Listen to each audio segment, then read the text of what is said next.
Assalamualaikum. Cak sik. Pakai handphone je pun. Okey, kita jumpa lagi sekali dalam online tutorial bersama Lightcube Studio. Kali tu kami akan kelakar pasal cinematic setting.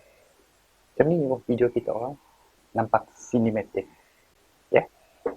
Kita kelakar pasal roll VT dulu.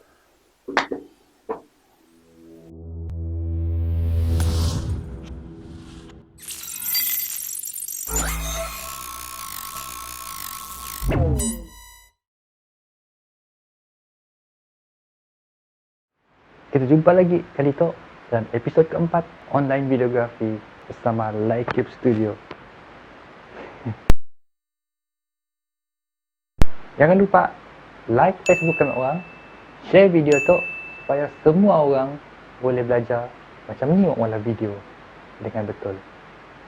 Kali tu kita nak kelakar pasal macam ni mau setting kamera kita orang supaya nya nampak cinematic.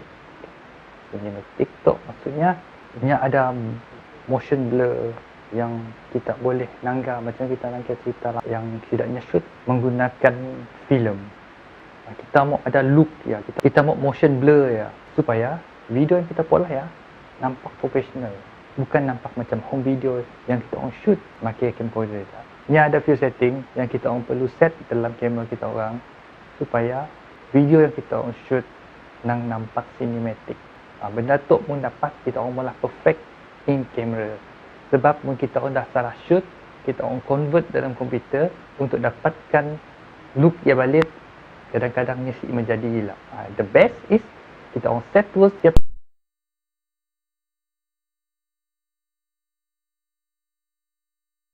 Cuma dalam komputer kita orang cuma adjust sikit lagi macam color grading, editing macam biasa untuk dapatkan mood yang kita orang mau.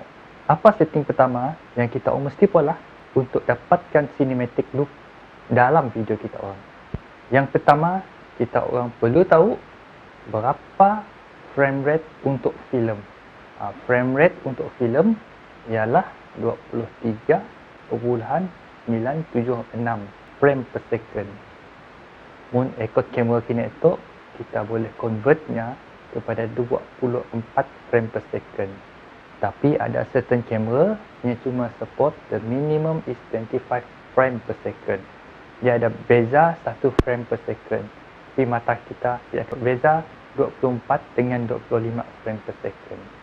Jadi, mun kamera kita orang cuma support 25 frame per second minimum, then go for it. 25 frame result macam yang kita orang mau.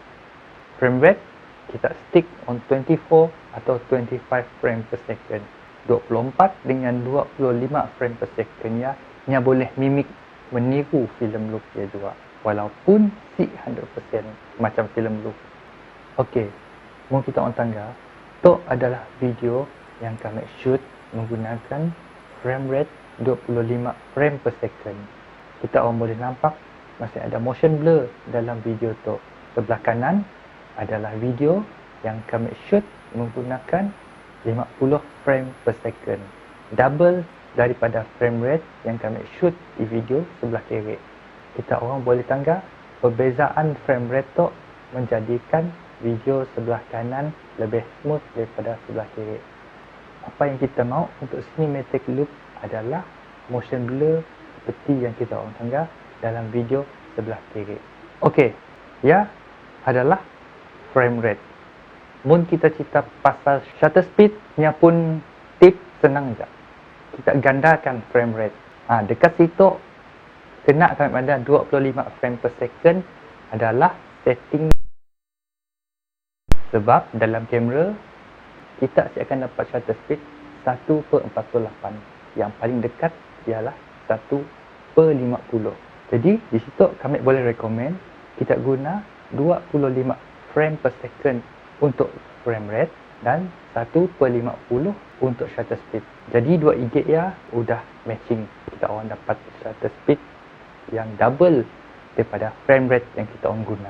Okey, shutter speed adalah 2 kali ganda frame rate. Selain daripada setting shutter speed dengan frame rate. Kita akan cuba maximiskan dynamic range dalam tiap video yang kita pola. Dynamic range itu apa?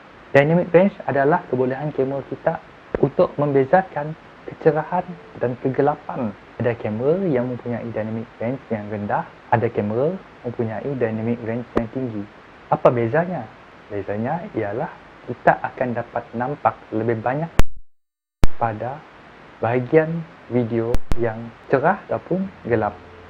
Dengan kamera yang mempunyai dynamic range yang tinggi, kita orang akan dapat preserve lebih banyak detail dalam video kita orang.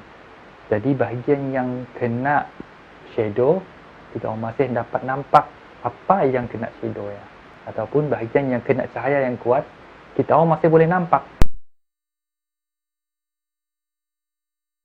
Dynamic range yang tinggi biasanya ada dalam kamera yang mahal.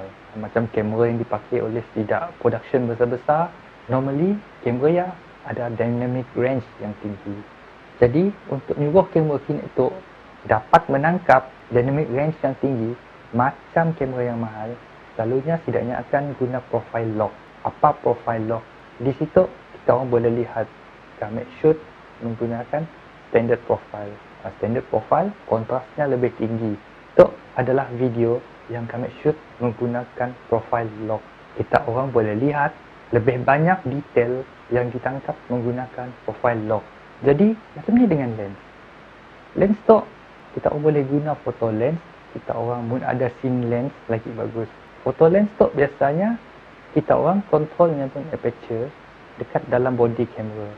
Mun cine lens biasanya aperture ya kita orang boleh adjust dekat badan lens pun. Sebab mungkin kita orang set dalam kamera biasanya aperture ya akan buka ikut bacaan yang dihantar oleh kamera. Jadi kita orang dah dapat nangkanya macam tek tek tek tek. Macam ni. Menyiapkan smooth buka aperture ya. Setting aperture untuk videografi ya sama juga dengan fotografi. Apa look yang kita orang mau? Mungkin kita orang mau look yang bercerita. Maksudnya kita orang nampakkan seluruh scene-nya. Let's say kita orang mula cerita dalam dekat kampung ataupun shopping mall. Kita orang nampak suasana kampung ataupun shopping mall ya. Jadi kita orang boleh gunakan lens yang focal length-nya terlampau panjang. Mungkin dalam range 16 ke 35. Lens macam ni akan nyuruh background kita orang nampak lebih jelas. Biasanya aperture besar dengan focal length yang panjang macam 50, 85, 100, 135 ataupun 200, subjek jadi sharp dan background jadi blur. Macam mata kita, biasanya kita akan anggap apa yang kita akan nampak jelas. Apa yang kita nampak blur ataupun kabur, kita akan ignore. Untuk scene yang kita bercerita, kita mau nampakkan background, better kita pakai focal length yang pendek dengan aperture yang terlampau besar. Supaya kita orang pun depth of field ya lebih besar dan kita orang boleh nampakkan apa yang terjadi di belakang subjek. So kita orang boleh bercerita apa yang terjadi di sini yang terjadi. Semestinya kita gunakan aperture yang kecil saja. Kita orang boleh guna aperture yang besar dalam few cases. Contohnya low light. Low light maksudnya cahaya yang ada masa kita on shoot video ya adalah rendah. So kita mau buka aperture yang besar-besar supaya banyak cahaya masuk ke dalam lens dan hit kita maupun sensor. Jadi cahaya yang kurang akan dapat dibantu oleh lens yang mempunyai bukaan aperture yang besar ataupun biasa orang sebut fast lens. Fast lens tu adalah lens yang mempunyai bukaan yang besar. Jadi bila bukaannya besar, cahaya lebih banyak masuk gambar atau video yang kita shoot lebih terang dan jelas dalam keadaan low light.